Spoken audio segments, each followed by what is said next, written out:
Di dalam sebuah hadis dikatakan, barang siapa yang mendatangi paranormal, dukun maupun hikmah dan membenarkan apa yang dikatakannya, maka tidak akan diterima ibadahnya selama 40 hari.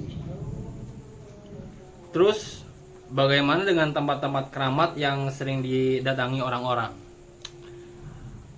Mengenai tempat keramat yang sering didatangi, itu awalnya, kalau mau tahu, di tempat keramat itu ya, si yang punya makom sebenarnya tidak setuju ya dengan kedatangan orang-orang yang ingin meminta apa keberkahan, meminta apa namanya, rezeki ataupun Perjodohan, perjodohan, percintaan. percintaan ataupun ya segala macam. Sebenarnya yang punya makom tidak ya. Cuma di tempat makom tersebut itu ada segerombolan ya, komunitas jin juga yang memang ada ketuanya. Nanti ketika datang kamu ikut yang sini, bantu dia usahanya. Nah, ketika orang-orang yang datang ke tempat keramat itu berhasil, maka dia akan memberitahukan kepada yang lainnya, wah saya semenjak datang ke sini usaha saya maju. Nah, disitulah itu teknik jin iblis untuk menggoda manusia. Apakah tempat keramat itu ada keramatnya sampai orang-orang datang berkali-kali? Sebenarnya begini ya, yang punya makom itu memang punya keramat ya, yang punya keramat. Tapi yang mungkin yang dia doakan itu yang ikhlas ya. Ketika ada beberapa orang yang berhasil meminta sesuatu di situ, sebenarnya ya Tuhan juga yang memberikan ya. Cuma mungkin dalam hal ini ada sedikit gesekan ya, karena tipis ya antara musyrik dengan antara syirik dengan apa namanya, beda-beda tipis gitu ya. Terus bagaimana menurut agama Islam tentang mendatangi tempat-tempat tersebut? Kalau di Islam itu ziarah itu bagus ya. Intinya untuk mengenang bagaimana ulama-ulama yang punya makom itu mengembangkan suatu ajaran ya, ajaran yang baik ya tentang Islam. Cuma rata-rata orang yang datang itu intinya ingin mendapat imbalan gitu, ingin tidak ikhlas ya, ingin mendapat hasil dari tempat ziarah tersebut ya.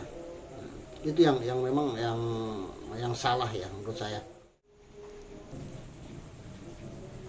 Kalau boleh tahu berapa tempat yang pernah Aki datangi?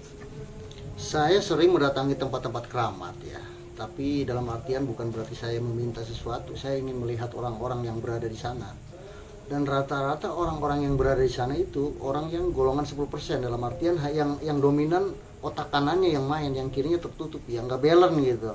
Orang-orang yang percaya mistik, orang-orang yang pengen untung dari hasil enteng ya, istilahnya pengen kaya cepat, pengen menuntaskan masalah tanpa melihat masalah yang terjadi. Sebenarnya kalau kita mendalami, kenapa ini bisa terjadi ya?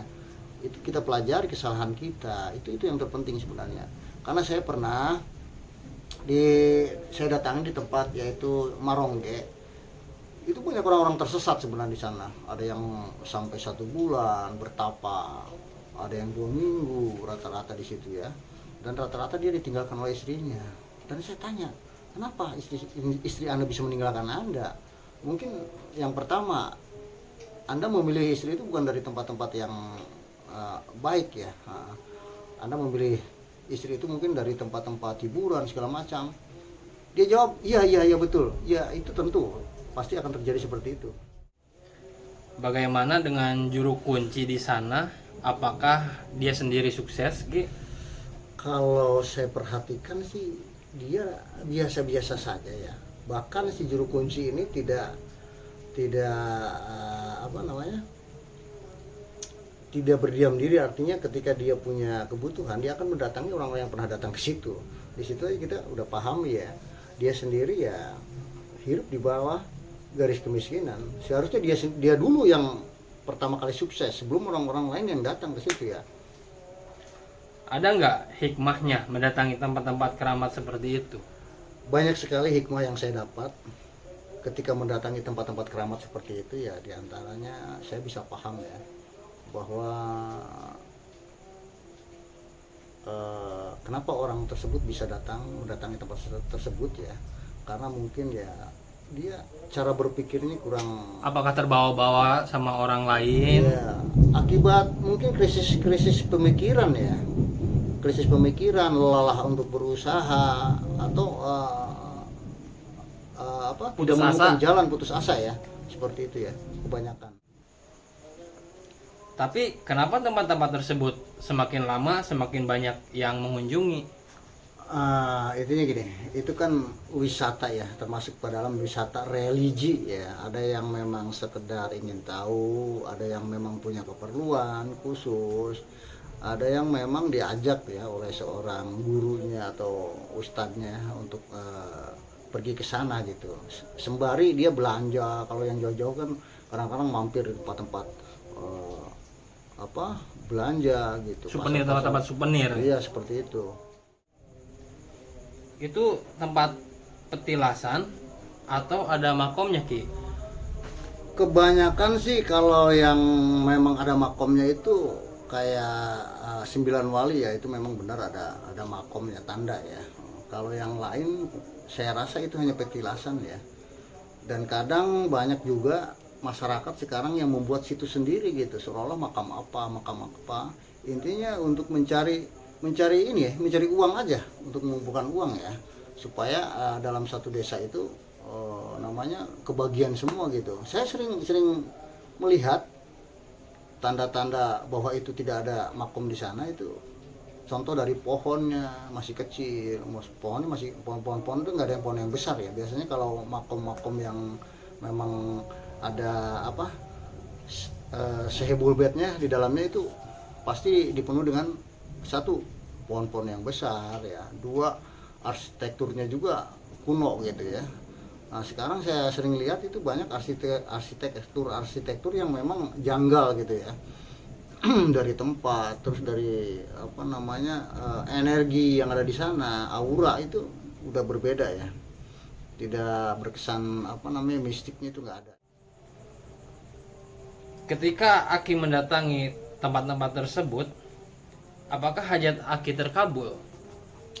Selama ini ya, yang saya rasakan itu tidak ada hajat saya yang terkabul ya, karena niat saya pertama saya ingin hanya sekedar studi perbandingan ya, untuk melihat bagaimana orang-orang di sana, terus bagaimana tempat-tempatnya, bagaimana apakah makom tersebut ada memang sejarahnya atau gitu ya. Dan keberhasilan itu sebenarnya bukan dari hal-hal seperti itu, artinya kita mesti balance ya, otak kiri otak kanan ya, dalam artian usahanya ada, doanya juga ada, itu baru. Kalau cuma datangi tempat tersebut ya usaha enggak ya sama saja. Apakah Aki tertarik untuk mendatangi tempat-tempat tersebut? Yang saya tertarik itu beberapa makom yang memang resmi ya, yang memang ada makomnya yang jelas gitu ya sanadnya, seperti makom-makom para wali, aulia, itu saya tertarik karena di situ saya bisa bisa melihat ke belakang bagaimana sejarah dia, begitu tangguhnya, begitu semangatnya untuk mengajarkan ya satu ajaran yang memang rahmatan lil alamin ya, seperti Islam ya. Kalau tempat-tempat yang lain ya karena saya tidak paham ya apakah itu ada makomnya atau tidak. Yang jelas kebanyakan patilasan ya mungkin ya, atau sengaja dibuat oleh masyarakat setempat supaya banyak dikunjungi oleh masyarakat dan menghasilkan di situ ya. Nah, seperti Jadi itu. pembodohan berarti ya. Pembodohan sebenarnya. Saran saya sih untuk khalayak ramai ya, masyarakat itu jangan terlalu mempercayai hal-hal seperti itu ya. Kita harus gunakan akal sehat ya. Ketika kita punya masalah atau punya keinginan ya, intinya dua ya, karena Tuhan menciptakan dua, ada siang ada malam, ada panas ada dingin, itu mesti balance ya.